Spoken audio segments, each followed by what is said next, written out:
the very first episode of a common conversation, a VOR-TES production under the VOR-TES magazine. I am your co-host Finn, and And I'm your co-host Seb. and then today we have a very special guest. You may know him, you may not, but it's fucking Gatsby. Let's go. Hey, what's good? What's going on? Let's go. I'm in the airport. All right, Alright, just how to have you been, Gatsby? Can you introduce yourself? Yeah, for sure. My name's BoyScoutGatsby. I'm running for Prime Minister of Australia in 2024. I'm focusing on economic reform and fixing education and shifting real estate back to a more formidable level. And on the side, I make music. Okay. Oh, just a little side hustle on the Side hustle. side, music on the Yeah. side, yeah. That's how I pay the bills. But really, my Mhm. my love and interest is politics. Yeah, okay. Yeah. Who are you voting for in the election, mate? Very Labour. Labour. Yeah, I was looking at Greens, but I was like, I don't know. A vote to Greens is kind of a lost vote, right? So I was like, I'll just get Labour. I'm not too much of a political person myself, but Yeah, neither. let's go, mate. Fuck that. I saw that you went on a Euro trip, actually. Was this a few years ago? Yeah, so can you just run us through where you went, the itinerary on that? Because I'm very curious as to what went down. So it was literally, we went January 2020, so it was 3 months before Australia locked down due to COVID. We went to UK, this is your typical gap year, isn't it? We went UK, France, Switzerland, Italy, Slovenia, Hungary, Chechnya, Austria, Germany, Netherlands, Norway, and then back to Scotland to stay with my girlfriend's family. Hey. What are your thoughts on Europe even? What was your favorite part of that? Yeah, Europe's sick. You know what I mean? I feel like their greatest export is influence, innit? They're just a open air museum. Everywhere you walk, you're like, man, you can stand anywhere and you're like, man, some dude died here probably 200 years ago. No, that's true. Got shit kicked out of him and he's died here. But no, it was sick, but I liked it. I'm big into history. So I rated it. Really? In Rome. Yeah, I love history. I like Winston Churchill. Said if you don't learn from history, you're forced to repeat it. Yeah. So I definitely agree with that. But also, with all the influence you feel from Europe, do you have any musicians that influence you a lot, or have influenced you? And you're Europe? When I was 14, 15, Young Lean was huge. You know what I mean? And I really appreciated the fact that he was doing stuff differently. You know what I mean? I hate when people do different for the sake of doing different. Yeah. I think that's it's important to stick to what's set and what happens. Different for the sake of what is it? A quote from Harry Potter that one of the ladies says. I know change for the sake of change isn't important. You know what I mean? But if someone comes through and they do something that's different and it aids and contributes, then it's hard. I feel like that's what Young Lean did. I really I rate UK grime. You know what I mean? Dutch Valley, SL, Digga D, Nines, Dave. Yeah. So I can love. Yeah, Dave. Bro, massively. I feel like there's a lot of heat coming out of Europe right now. Yeah. I just wish I could understand what half of them were saying. Yeah. Yeah, right. Some dude accents. Some dude said some shit in Polish, and I'm like, I'm sure it's hard. I'm sure whatever he said was hard. It just sounds so scary, man. It's so scary, some of that. Without a doubt, I can never tell whether it's I could be bobbing my head along to some dude's shopping list, and I'm like, it's tough. Whatever he said. Yeah. Well, to start from the beginning, you started on SoundCloud, right? Yeah. Originally, I started making music when I was 16. I was dating this girl at the time. She broke up with me, and I was like, man, I was in my room upset listening to Drake. Cups full of roses, bitches on my home phone. I was crying, and I was like, typical guy stuff. I was like, I don't want to come out and be like, shoot, baby, I love you, blah blah blah. So I was like, I'll put it in a song, because then you know, it's easy.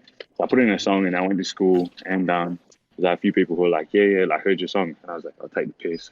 They're like, no, I rated it. So I kept doing that. And it was like the first real avenue for expression in my life. Yeah. Started doing that. And then started, you know, it got to a point I was getting 100 views a track. And I was like, man, this is sick. But if I'm going to do it, I don't want 100 views a track. I want 100 million a track. Yeah. So I was trying to figure out how I could do it.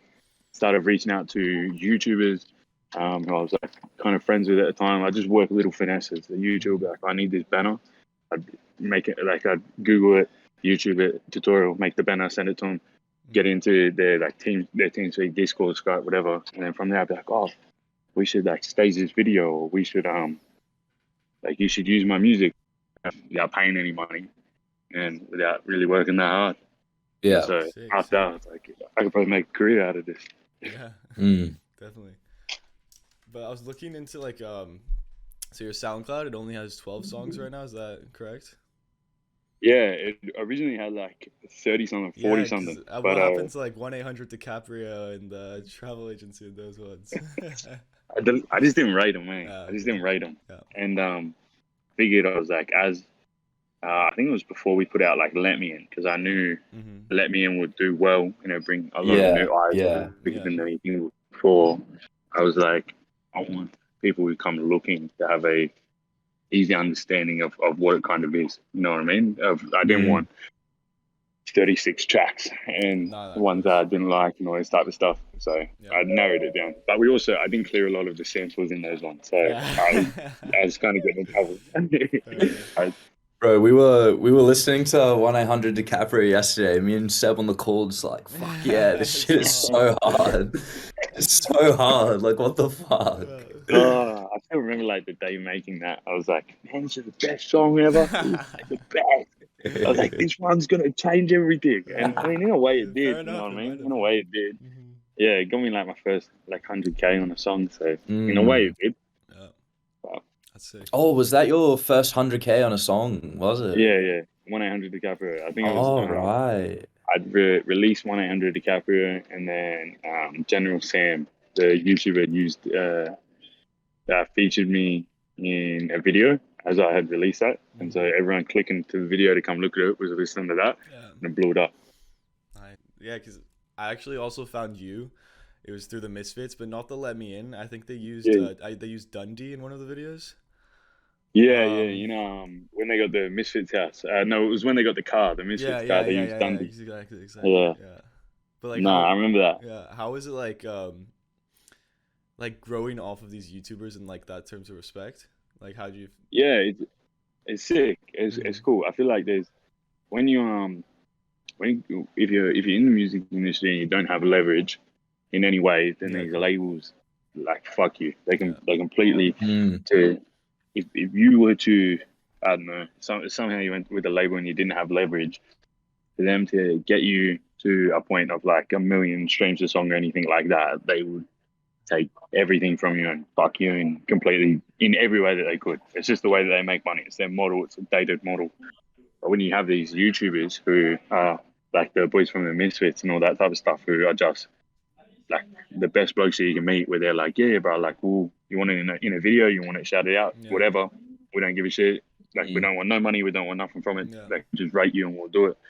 And it's much more organic as well. I feel like, you know what I mean? It definitely feels more organic, but it's cool as well. These YouTubers fans, the most supportive of them are already like, you know, hyper interactive. Like they love to interact with posts and stuff. They love to all this other stuff. So they make the perfect listener.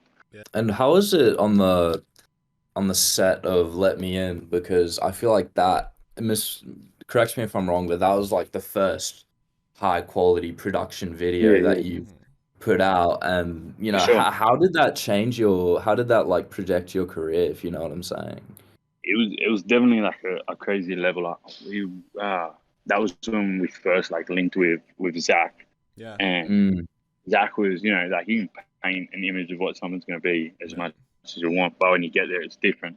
And Zach had painted it to be huge, and we got there and it was even bigger, which was crazy. Yeah. Like it was proper like makeup and there was 6 different assistant directors and a director and all this type of stuff. It was good.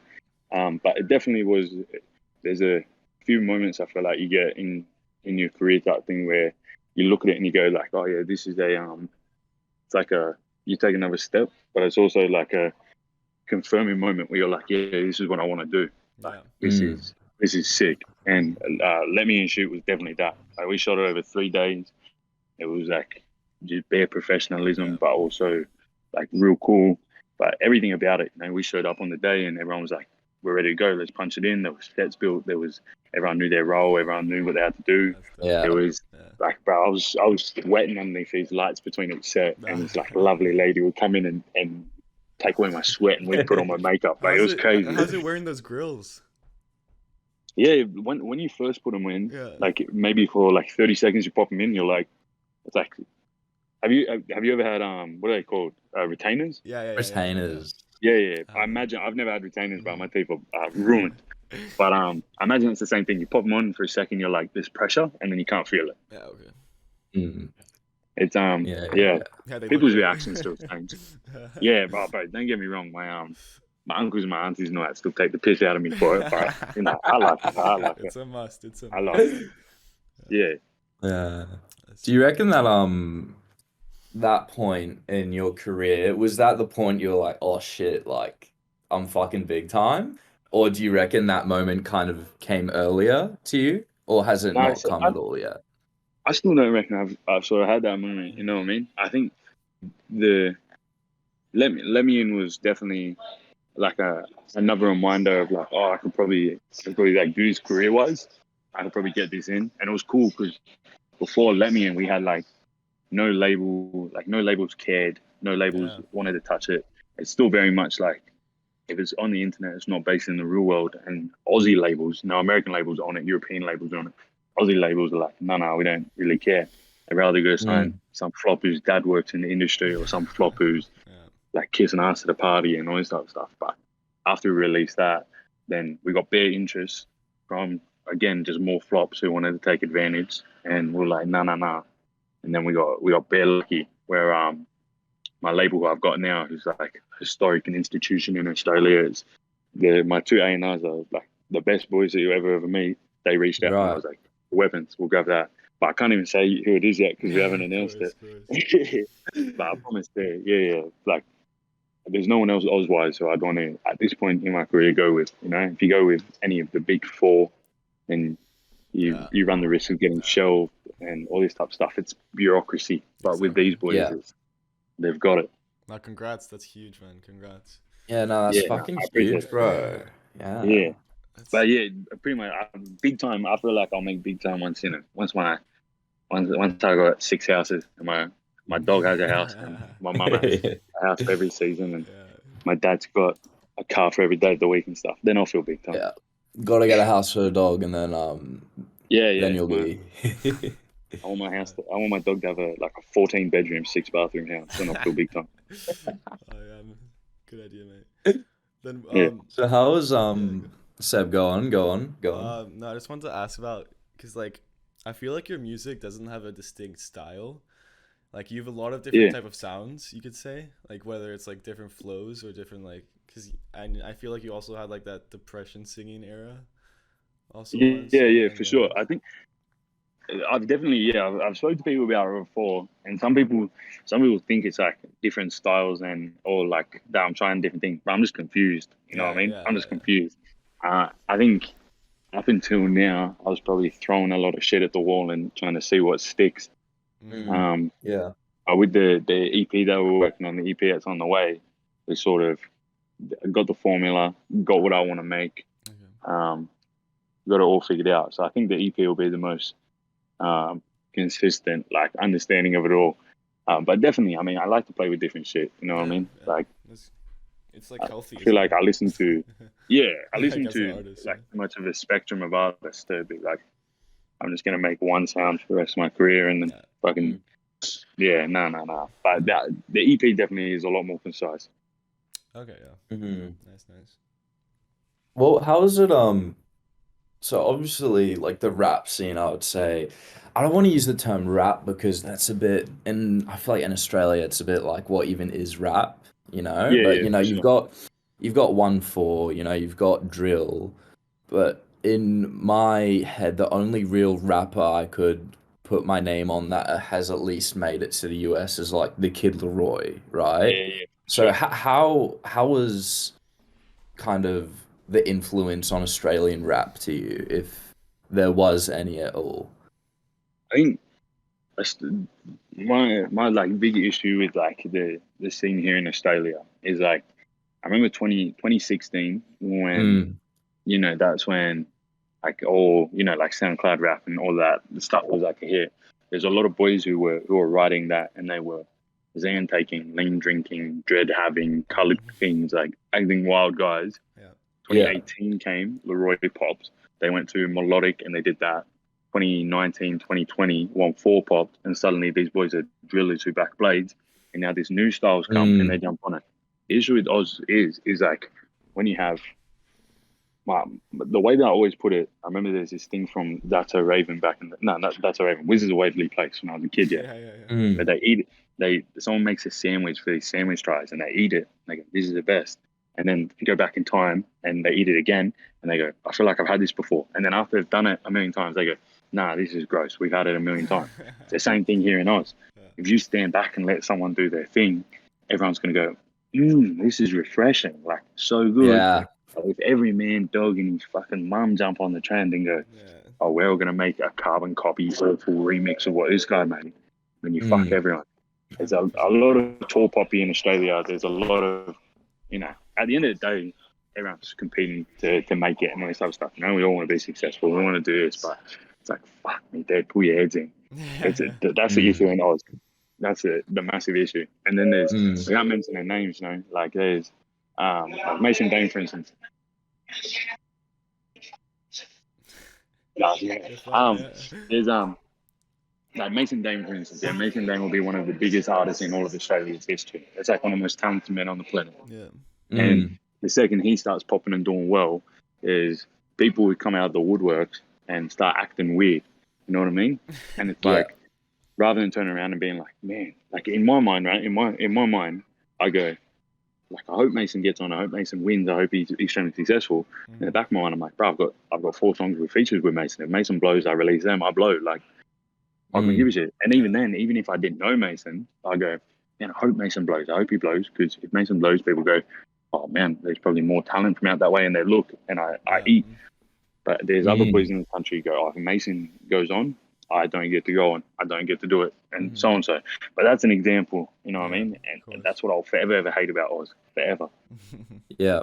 And when when you were starting, your career, when you were just first trying things out, was it subconscious of you to not to kind of like stay away from adhering to that kind of following of trends and different styles? Was that a subconscious thing that you had, or did you proactively try and steer away from, following the sounds, if you know what I mean? I think it was more when in those times when I was like releasing and making music, I was like, I got to keep it a little bit different, otherwise my friends will bully me.